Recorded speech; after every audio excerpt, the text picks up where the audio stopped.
نغمانہ صاحبہ. جاوید ملک صاحب, یہ کتنا مشکل کتنا آسان, خاص طور پہ ایک طرف اگر ایک فریق جو ہیں وہ اپنے طاقت کے زوم میں ہوں اور دوسری طرف نظریاتی طور پہ اگر میں امریکہ اور ایران کو اس طرح سے دیکھوں, تو یہ کتنا یہ سفارتی جو ادوار ہیں یہ کتنے مشکل ہو جاتے ہیں, خاص طور پہ دونوں طرف یہ ہو. اور ہم نے دیکھا ہے کہ دونوں طرف اپنی اپنی بات پر اڑے بھی رہے ہیں, اور پھر پاکستان جیسے ملک کو کتنی مشکل سے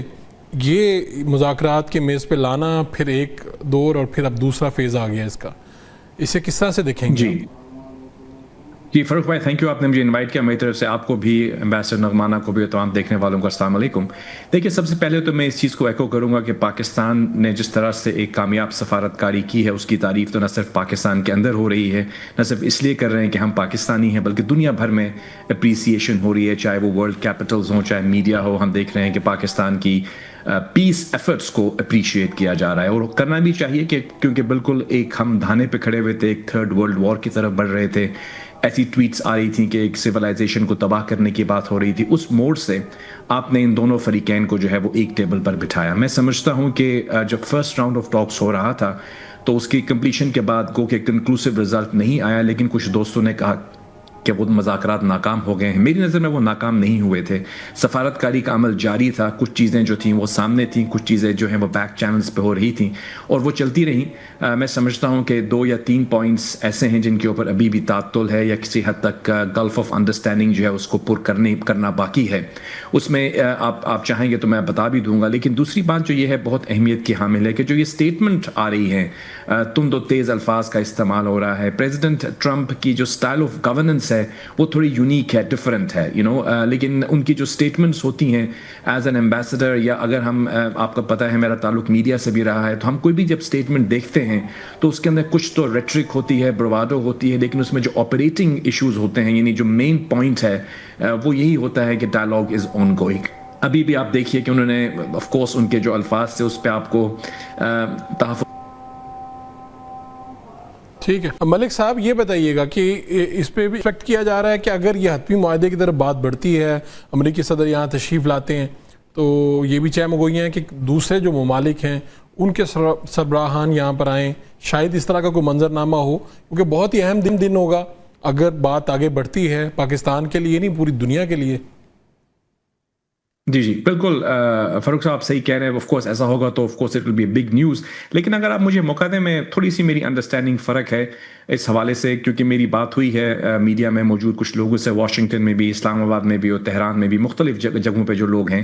وہ یہ کہہ رہے ہیں کہ جن ایشوز پر اس وقت تعطل ہے اور جس کے لیے ہمارے فیلڈ مارشل صاحب اسلام آباد سے تہران گئے اور پھر کچھ دن رکے بھی وہاں پہ, ان میں جو 3 اہم پوائنٹس ہیں جن کا ذکر میں کرتا چلوں, وہ یہ ہے کہ دیکھیں یہ وہ ویو پوائنٹ ہے جو امریکہ کی اسٹیبلشمنٹ کی طرف سے پایا جاتا ہے. ایک تو نیوکلیئر کے حوالے سے جب آپ بات کرتے ہیں تو کچھ لوگ یہ سمجھتے ہیں کہ شاید یہ جو نیوکلیئر کی ان کو کہا جا رہا ہے کہ اس کو رول بیک کریں یا اس کے اندر ایک لمٹ میں لے کر آ جائیں, کوئی ویپن گریڈ یورینیم نہ ہو, وہ شاید پریزیڈنٹ ٹرمپ کا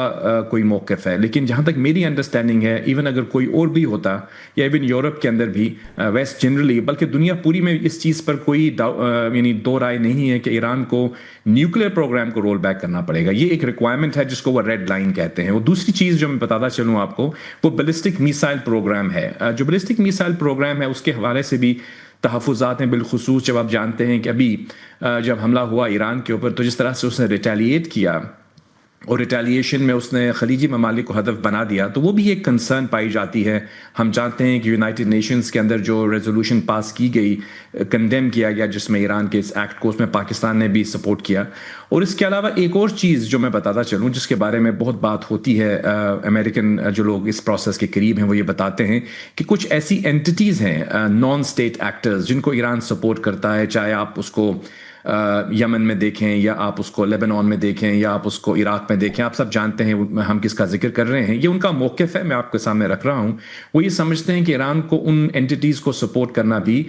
چھوڑنا پڑے گا, اور یہ اگر تینوں چیزیں ایگری ہوتی ہیں تو پھر ہم اس طرف جا سکتے ہیں جہاں پہ سینکشنز لفٹ کر لی جائیں. آپ جانتے ہیں کہ ایران کے اوپر تقریباً 50 سال سے جو ہے وہ حالت جنگ میں ہیں, ان کے اوپر سینکشنز بھی لگی ہوئی ہیں, ان کے بہت سارے اثاثے ہیں جو کہ منجمد ہیں مختلف ممالک میں, لیکن وہ تمام جو اکنامک ریلیف ایران کو مل سکتی ہے اس کو وہ اپنی زبان میں گولڈ سے ایگری کریں گے تو پھر ہم جو ہے ایران کے لیے بھی ایک اپرچونٹی ہے کہ وہ اپنے ملک کی ترقی اور تعمیر کی طرف فوکس کریں، اور وہ تبھی ممکن ہے جب یہ ڈیل ہوگی۔ میں سمجھتا ہوں کہ اسی چیز کو باور کروانے کے لیے مجھے لگتا ہے کہ فیلڈ مارشل صاحب کا وہاں کا دورہ جو تھا وہ کافی ایک دن سے زیادہ گزرا، اور اب مجھے لگتا ہے کہ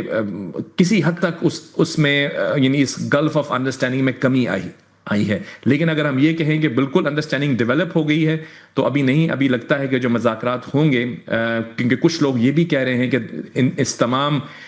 ڈسکشنز کے دوران جو کہ کچھ چیزیں، دیکھیے فاروق بھائی ایک بات اور بھی ہے، یہ جو سٹیٹمنٹس آتی ہیں واشنگٹن سے یا ٹروتھ سوشل پہ یا ہمارے ہاں، یہ کیونکہ میڈیا میں ہوتی ہیں تو ان کو ہم زیر بحث لے آتے ہیں، لیکن جو اصل مذاکرات ہو رہے ہیں وہ کیونکہ پس پردہ ہو رہے ہیں، وہاں پہ کیا ڈسکس ہو رہا ہے فار obvious reasons اس کو پبلک نہیں کیا جاتا،